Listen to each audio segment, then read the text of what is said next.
Cardinals Corner from Arizona Sports. Cardinals Corner from Arizona Sports with Tyler Drake and Lauren Koval.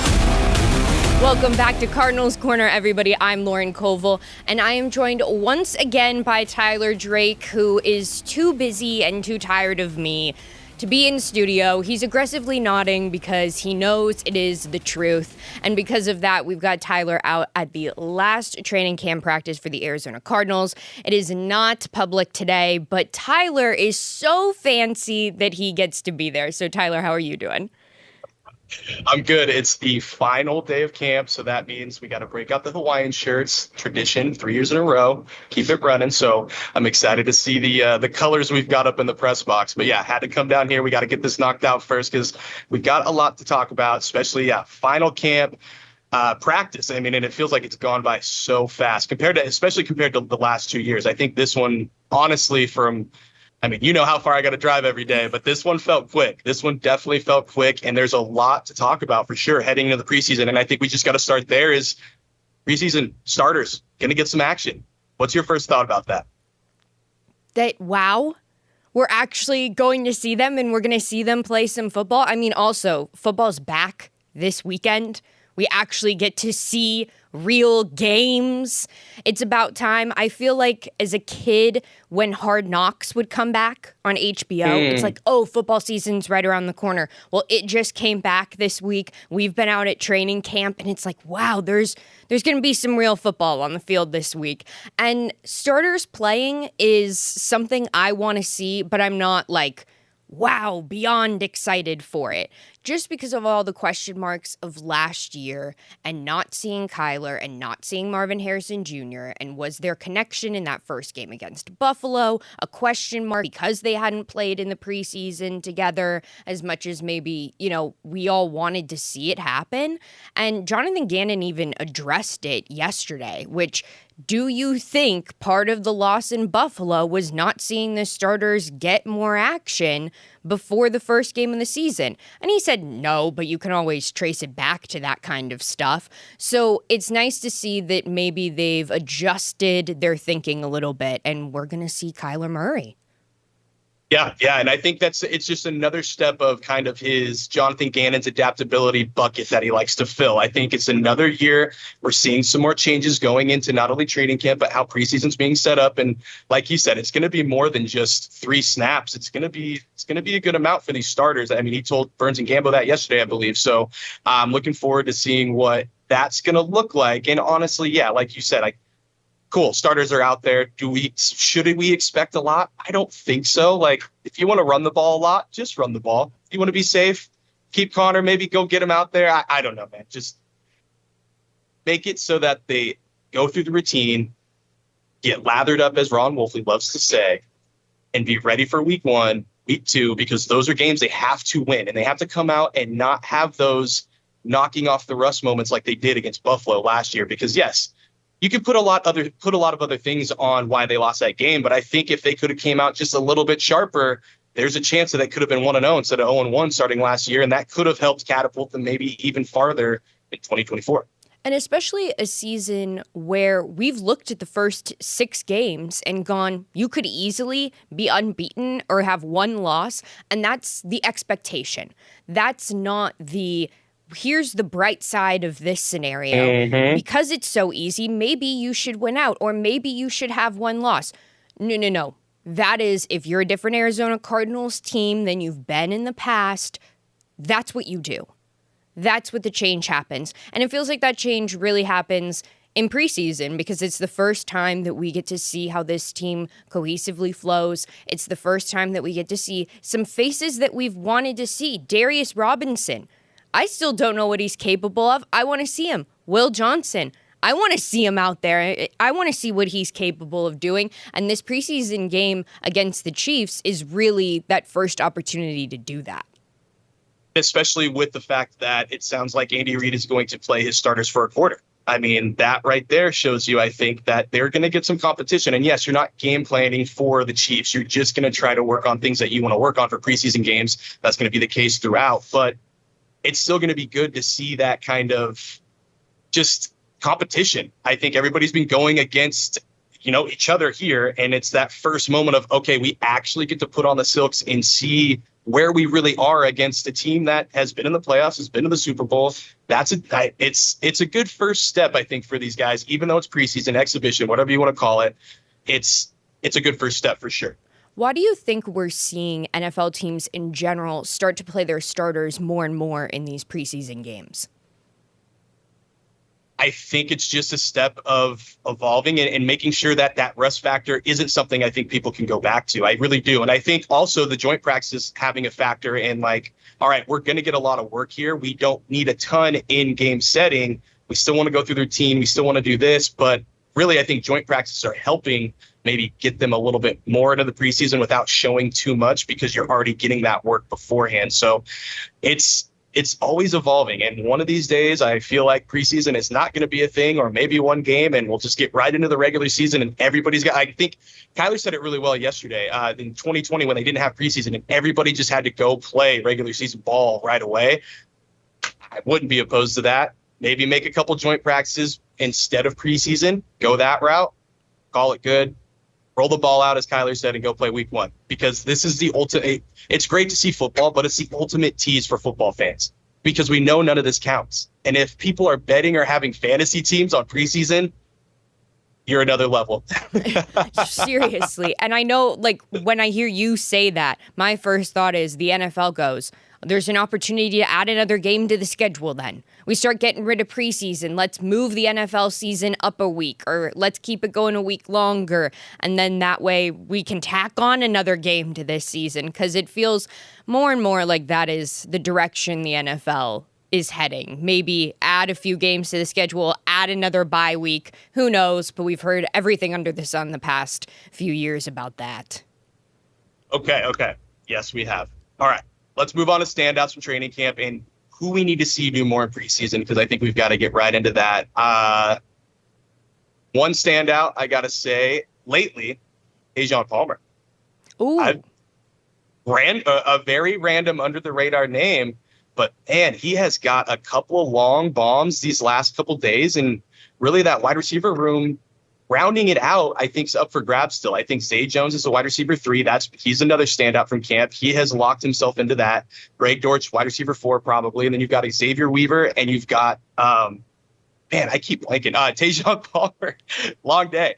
You got Tajon Palmer, Xavier Weaver, really kind of those two rounding out the room. So who can maybe get a little more snaps there, and who can really take that next step in preseason? And then let's see. Is anybody in the wide receiver room you're looking at, Lauren? Well, following Michael Wilson's injury and not playing in that red and white practice, I think there were some eyeballs on him along with Marvin Harrison Jr., who've been dealing with that knee soreness, of just the health of that wide receiver room in general. Because while we're sitting here talking about the wide receiver depth at number 5, and what are we going to see from them? That's not a room that necessarily has the depth that we want it to have. I think we're fairly confident in wide receiver 1 and 2, and following that, it's what can the Zay Joneses of the world do? What can the Greg Dortches of the world do? So just in general, I'm more looking at, in preseason specifically, how many times does Kyler Murray get in a situation where he feels uncomfortable, or they're applying a little bit of pressure, and instead of going to his reliable targets like a Trey McBride, like when is he throwing it to a wide receiver? When are we going to see more usage out of the wide receiver position? This year, and I think it's going to be from Zay Jones, because he has got, it just feels like him and Kyler have taken that next step. When guys aren't playing, even when guys are on the field, when Marvin Harrison Jr. and Michael Wilson are on the field, Zay is still getting a lot of looks. And when one of the two or both are sidelined, he just moves up and keeps going in a different position. So I'm really looking for him to take a step. And he just seems like, he's one of the more thoughtful dudes when it comes to answering questions, and his just thoughts on Kyler and knowing that he trusts him, and that being a really big thing for him. That just has stuck out to me as something that I think a lot of people should watch, with Zay kind of being that up-and-comer, maybe new wrinkle that everybody wanted to see in the offseason. They might have it there because they really didn't utilize him a lot last year. And some of that, I think, was him going through the suspension and then coming back and having to reacclimate. But I really do think there's potentially big things coming for Zay this year. And I think the other person from camp who's not necessarily a standout, but we sat here a week ago and discussed somebody we were keeping our eyes on, not only in preseason, but looking forward to the start of the season, and that is Trey Benson. Because there was discussion of, can Trey Benson even take just about 30% of James Conner snaps? Can we see James Conner 70% of the time? Can we see Trey Benson 30% of the time? What are you seeing out there at camp?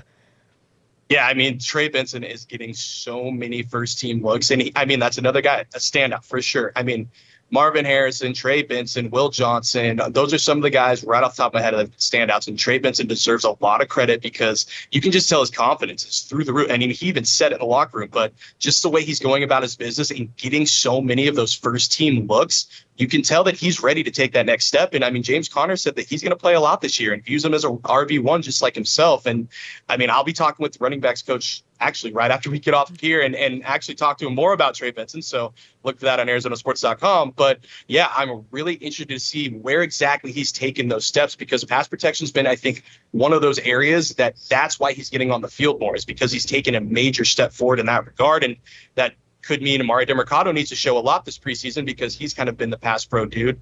But with Trey taking that next step, it's pick your poison potential with that duo in the backfield. Do you see them lining up specifically with Kyler Murray in this offense in a different kind of way? And by that, I mean, we discussed James Conner last year being sort of this like bruising back. You can hand off to him whenever you need just a few yards or you want to break one. That's who you give it to. And how do you see them using Trey Benson? I think he could easily be one of those guys too. Let's take a look at Detroit. And I know that's always a good example because they've got that 1-2 punch that is just dynamic. And you bring that over to Arizona and have something similar to that. This run offense is going to be a top 5 unit firmly for years. Just because you could have that cruiser James Conner to run it home in the end zone and in the red zone, and you could have Trey Benson set you up in midfield if you need to. And that's the other thing. Trey Benson is a home run waiting to happen. So if he's really taking this big year 2 jump, got to get the ball in his hands. And is that maybe more as a pass catcher? Is it in 2 running back sets? I don't know, but that's kind of the next step I'm looking to see is how much more creative can they be with Trey and James working together in the backfield together. And I think that kind of brings us to the headlining factor of training camp, which is and will always be Kyler Murray.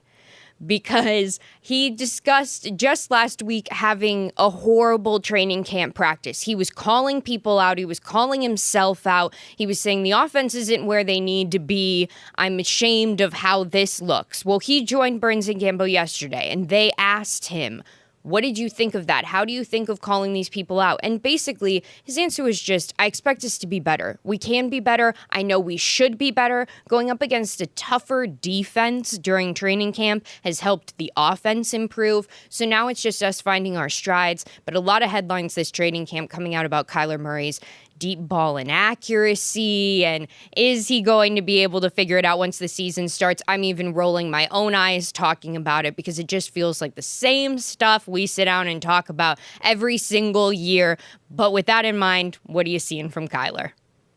Yeah, and I think a lot of people from a lot of the training camp videos, which let's just get that out of the way first because we don't exactly know what these guys are trying to work on practice to practice. Some days you can tell working on deep balls. They want to get that shot. Other times it's really up in the air of exactly what they're trying to nail down. So there's times where, yes, he's throwing picks at training camp, but I would put that more as a credit to the defense, more as it's on Kyler Murray making a mistake because you want to give the confidence to that first, especially in the cornerback situation. Will Johnson, Max Melton, give them as many picks as you can. Don't give it to him. Don't. Yeah, we know what you mean. Yep.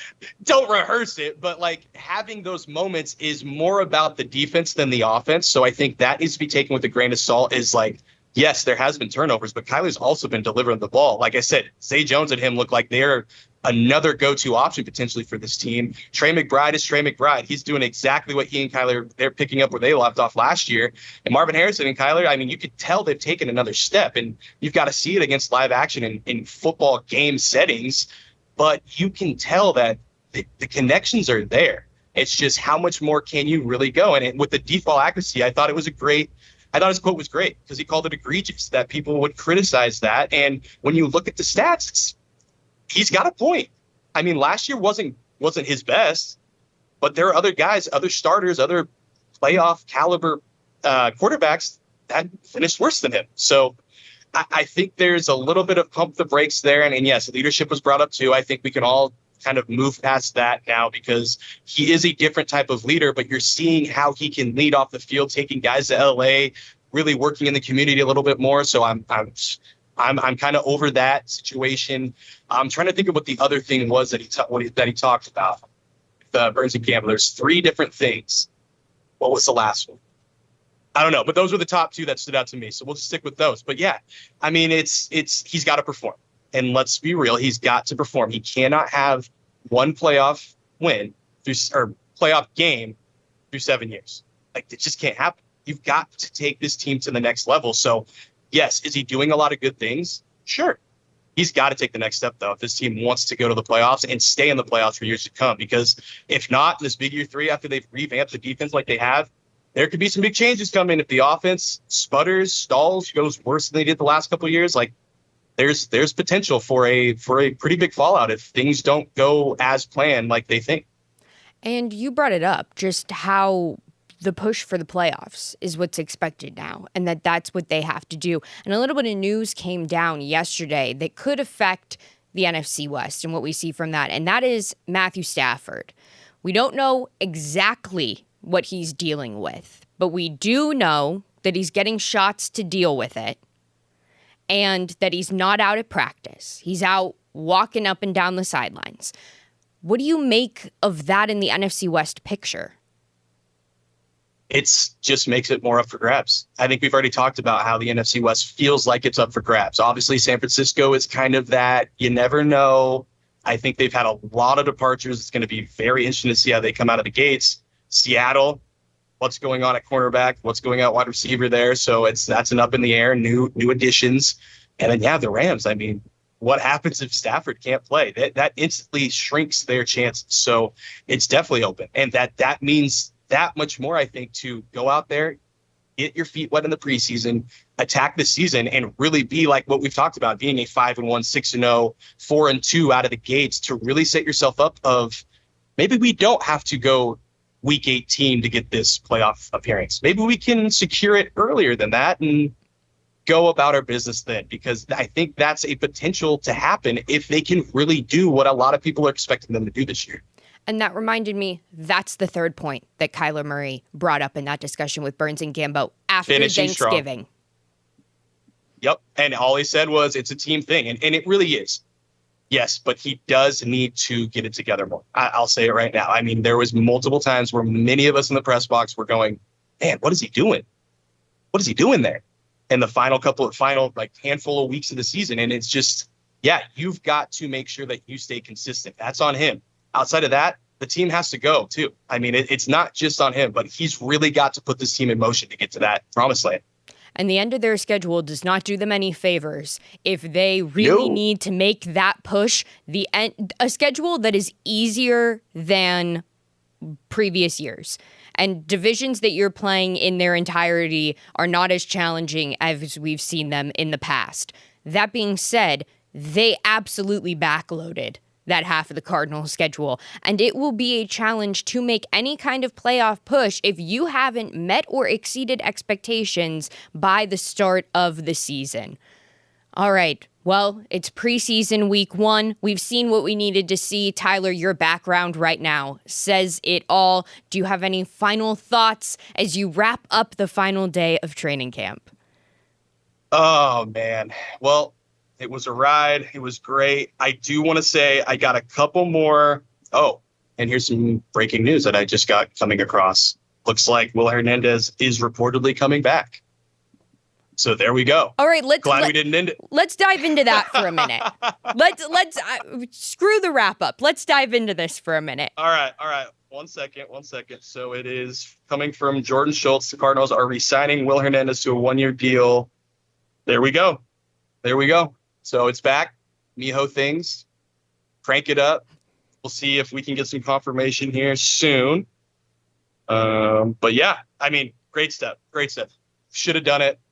I mean, he was cleared like last week, so I get the timing of it. And if he can get in football shape and is really ready to go, he rounds out a really, really solid interior 3-man rotation just at guard. I mean, that's going to be great. That's going to be great. How do you see that relationship with Isaiah Adams working? Because Jonathan Gannon, when he joined Burns and Gambo, was talking about that he is the star of training camp for him, and just his performance and how he's been able to grow and what he's been able to do at that position specifically. He did at the very end, which I found amusing on Classic GJ. He goes, well, he did false start on the last play yesterday, the final play of the drive, and he goes, and that's just 5 free yards, but besides that, he looks pretty good. So how do you see the two of them working together? I think it's great. I think it is Isaiah Adams' job to lose still. I think he's locked in at right guard. I think he should be the starter heading into week 1. I think after that, you kind of see what's up, and that's going to be the big thing regarding that room. But I really do think his confidence where he's at, Isaiah has really been one of the biggest standouts. And that was a guy I was just going to bring up when we were getting to the preseason. It's like, I don't really need to see more from him. I really don't. He's been so good. The one-on-ones he has with Darius Robinson have been really fun to watch. So I'm expecting a lot from him. And I just hope this doesn't impact his confidence. I don't think it will. I don't think they would do that if it did. You also want to win, though, and you also need to have that depth. And when John Gaines, I saw yesterday, had a cast on his hand. I think another guy left, Leverett. So you've got to have the depth there because the interior is huge for this run-first team. And, yeah, I love it. I think it's a great tandem. He could be the swing guard and play anywhere. If Evan Brown's having a rough day or injured, he could go do it. So more of that. I love it. I love it. Well, I'm happy to hear that because Will's personality around the locker room is one that definitely follows him, not just because he's a gregarious guy who basically takes up any doorway he walks through immediately, but also his plethora of musical instruments he can play, the way that he talks about football and what he needs to do and what needs to be done, even while he's coming back from this injury, has just shown that yeah, he's a Cardinals type guy. He's a JG type guy. It just makes sense for him to be on this team. Absolutely. Absolutely. It's just more Mauler for the interior of the line is always a good thing.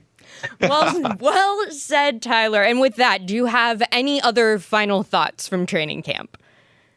I want to see Elijah Simmons earn his role this preseason because he's been a solid undrafted rookie. I think a lot of guys like him. I really want to see him take that step in preseason and earn that role because he's been one of those fun guys to watch, kind of see his trajectory. So that was where I was going to end before Hernandez. But right there. I would love to see Elijah Simmons come in there, get a sack, stop some runs, and earn that role.